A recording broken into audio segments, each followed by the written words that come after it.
आरव एक लेखक था जिसे नए और अनोखे आइडियाज खोजने में मजा आता था।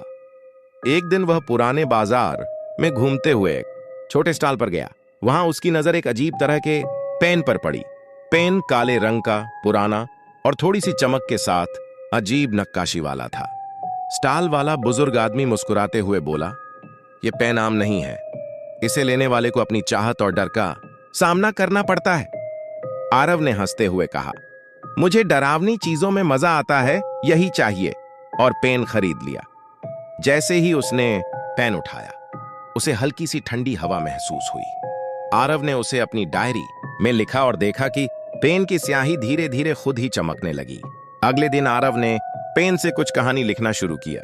जैसे ही उसने कहानी में किसी लड़की का नाम लिखा, माया, पेन ने चमक दी और अचानक कमरे में अजीब सी परछाई दिखाई दी। माया की परछाई कमरे में घूमने लगी और आरव को महसूस हुआ कि पेन सिर्फ लिखने का माध्यम नहीं, बल्कि उसके विचारों और भावनाओं को जीवित कर रहा है। आरव ने पेन की शक्ति को समझने की कोशिश की। उसने लिखा कि माया उसके पास आई और उससे दोस्ती करने लगी। तभी कमरे की दीवारें हल्की चमकने लगीं और पेन ने अपने आप कहानी को आगे बढ़ाना शुरू कर दिया। हर शब्द के साथ माया की छवि और स्पष्ट होती गई। जैसे ही आरव ने पेन से लिखा, माया ने मेरी मदद की। उसने महसूस किया कि कमरे में हवा बदल गई और उसे हल्की सी ठंडी सांस महसूस हुई। पेन ने उसकी हाथ की उंगलियों को हल्का सा दबाया और आरव की आंखों के सामने माया की पुरानी यादें उभर गईं। माया पहले भी किसी लेखक की दोस्त थी, लेकिन उसका प्यार अधूरा रह गया और उसकी आत्मा पेन में फंस गई। रात के 12 बजे पेन ने अचानक चमक छोड़ना शुरू कर दिया और आरव की डायरी में खुद ही शब्द लिखने लगे। पेन की स्याही अब लाल रंग में बदल गई और कमरे में अजीब आवाजें गूंजने लगीं। आरव ने देखा कि पेन की शक्ति अब केवल कहानी नहीं, बल्कि उसकी अपनी भावनाओं और डर को भी पकड़ रही थी। आरव ने पेन को छोड़ने की कोशिश की, लेकिन वह उसके हाथ में कस कर बैठा था।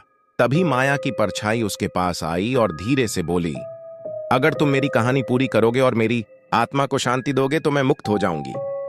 आरव ने हिम्मत जुटाई और लिखा, "मैं तुम्हारी आत्मा को शांति दिलाऊंगा।"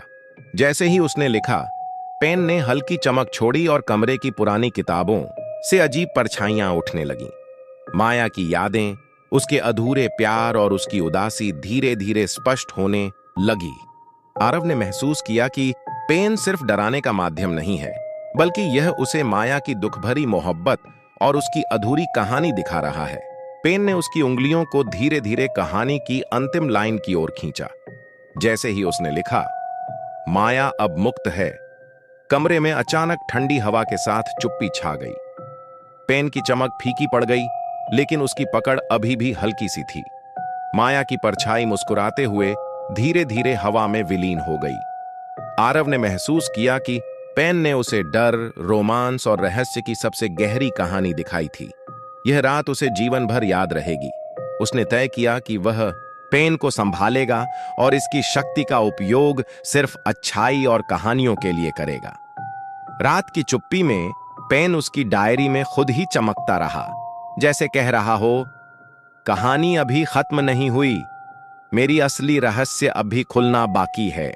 रात और भी काली थी और वही पुराना पेन अब आरव की जिंदगी में मौत की आहट बन चुका था।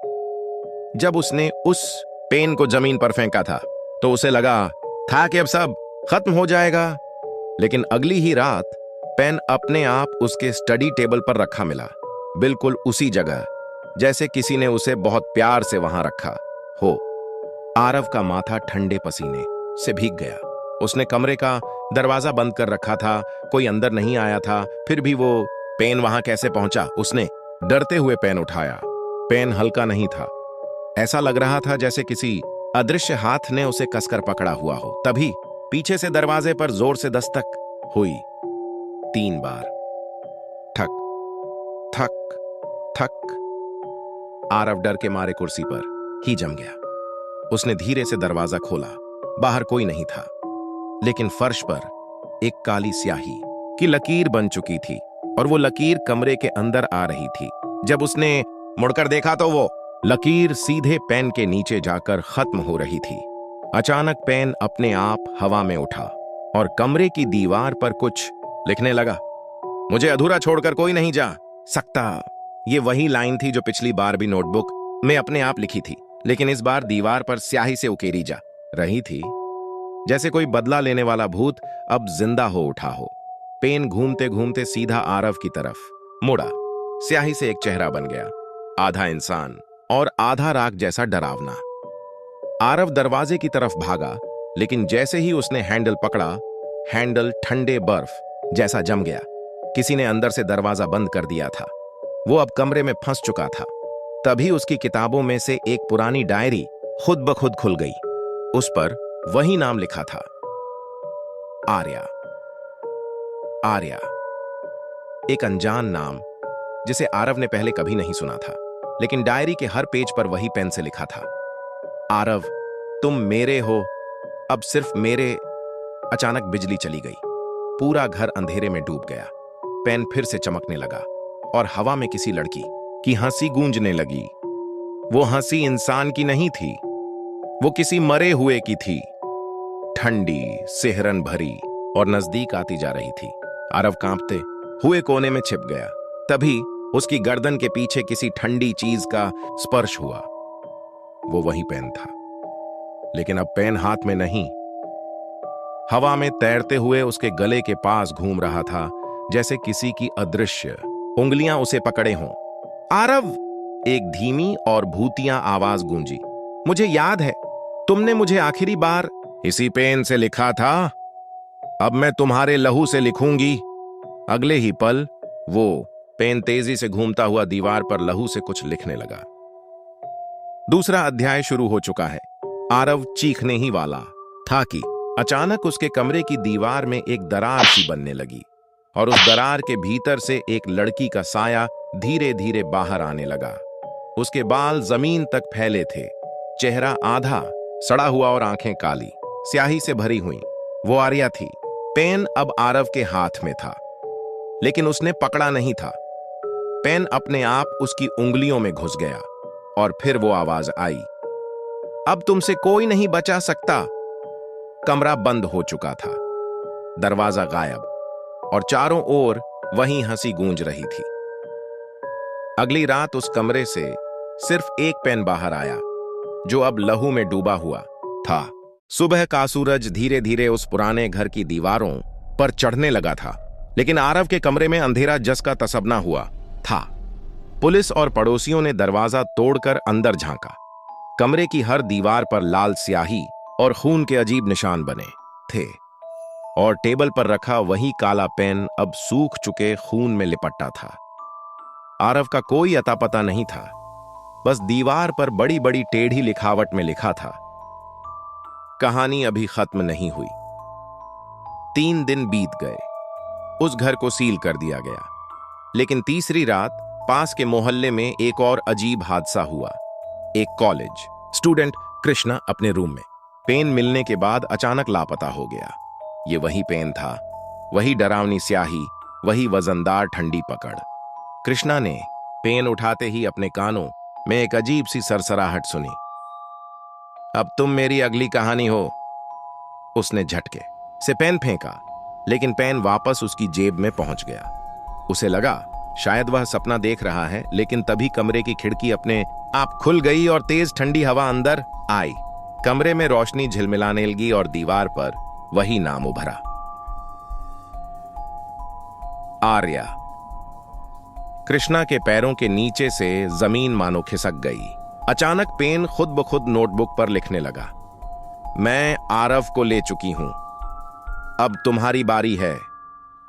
कृष्णा डर के मारे बाहर भागा, लेकिन दरवाजा धातु की तरह जम चुका था। खिड़की से बाहर झांका तो नीचे की सड़क गायब थी, बस काली धुंध तैर रही थी। वो अब किसी और ही दुनिया में कैद हो चुका था। धीरे धीरे कमरे में एक परछाई बनी, वही लड़की, लंबे बालों में उलझी, चेहरा सड़े मांस जैसा और आंखों से काली स्याही बहती हुई। आर्या, तुमने पेन को छुआ? उसकी आवाज टूटी हुई रिकॉर्डिंग जैसी थी। अब तुम्हारा नाम भी मेरी डायरी में होगा। अचानक कमरे की चारों दीवारों पर नोटबुक जैसी लाइनों के निशान बन गए और पेन कृष्णा के हाथ में जा घुसा। उसने पकड़ने की कोशिश भी नहीं की थी। उसकी उंगलियां पेन में खुद ब खुद जकड़ गईं। फिर उसी हाथ से उसने बिना चाहकर एक नाम लिखा, कृष्णा। तभी दीवारों पर वो नाम उभरने लगे और उसी वक्त आर्या का साया उसके बिल्कुल पास आ गया। उसके कान में वो फुसफुसाई, हर नाम जो इस पेन से लिखा जाएगा वो नाम इस दुनिया से मिटा दिया जाएगा। कृष्णा चीख उठा, लेकिन आवाज बाहर तक नहीं गई। पूरा मोहल्ला खामोश था। पल भर में दीवारों से स्याही टपकने लगी और जमीन पर काले धब्बे फैलने लगे। पेन अब उसके सीने के ऊपर तैर रहा था, जैसे दिल में घुसने को तैयार हो। तभी अचानक एक पल के लिए बिजली चमकी और दीवार पर आरव का चेहरा उभर आया। आंखें काली, चेहरा जिंदा, लेकिन इंसान नहीं। कृष्णा, बच नहीं पाओगे, वो चेहरा फुसफुसाया। अगले ही पल आर्या ने पेन को हवा में घुमाया और वो सीधे कृष्णा के दिल के पास आकर रुक गया। कृष्णा बेहोश हो गया। जब उसने आंखें खोली तो खुद को उसी पुराने घर के बेसमेंट में पाया जहां से आरव की कहानी शुरू हुई थी। आसपास दीवारों पर अनगिनत नाम लिखे थे और हर नाम किसी की गुमशुदगी की कहानी बन चुका था। कृष्णा चीखा, लेकिन अब बहुत देर हो चुकी थी। आर्या की परछाई उसके पीछे थी। उसने धीरे से कहा, अब इस कहानी का तीसरा अध्याय पूरा हुआ, लेकिन आखिरी नहीं। पेन अब चमक रहा था और अगला नाम लिखने को बेचैन था।